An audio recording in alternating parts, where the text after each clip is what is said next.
ايماجيني شوقي بنقوع راه يتكلم هو والعديد من المراركه طرح المخزني يتكلموا على انبوب الغاز اللي كان فايت على المروك.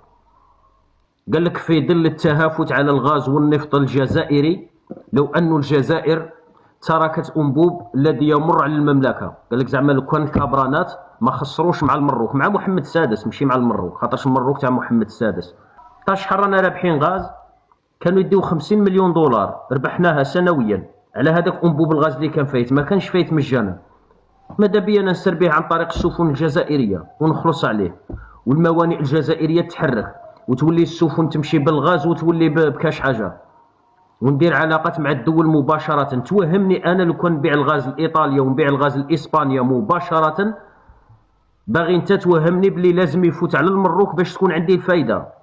المراركه اللي راكم تهضروا على الغاز، اسكو تعرفوا الغاز كي داير؟ شكون فيكم يعرف الغاز كي داير؟ اذا مطحون ولا حب ولا اللون نتاعه كي داير؟ المراركه وريونا منطقه عندكم في المروك فيها الغاز، وريونا منزل فيه غاز المدينه. كي شما رانا نديرو به هذا الغاز هذا ندوشو به نشربوه، انت ما يهمكش. انت لو كان عندك الغاز، انت المروكي لو كان جات المملكه نتاعك مملكه غازيه، تقدر تعلق، تقدر دير مقارنه. على سبيل المثال تقدر دير معنا كونكيرونس، دير لا كونكيرونس مع الجزائر. نتقبل الافكار نتاعك. لو كان جات المروك دوله غازيه ونصيبك داير لايف تتكلم على المحروقات ولا تتكلم على الغاز، نقول لا ربما كاين كونكيرونس.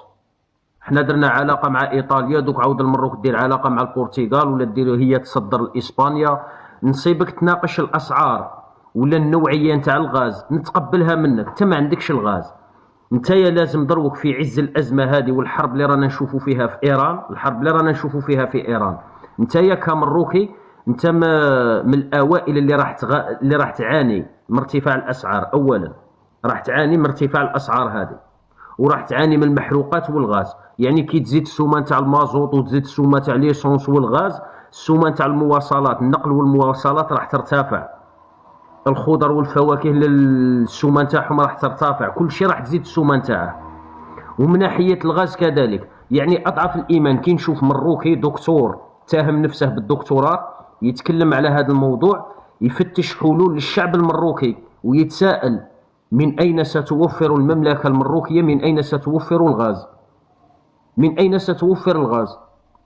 وارتفاع الاسعار هذا من راح تعالجه المملكه؟ اسكو من جيوب العياشه الفارغه؟ اسكو راح تعاود تطبع معاه كاش حاجه؟ اسكو راح تكون تخلي على السياده ولا كاش حاجه؟ هذا هو الشيء اللي تخلص به المروك. المروك ما عندهاش دراهم، نتوما اصلا فيكم كريدي، يعني راح يكون فيها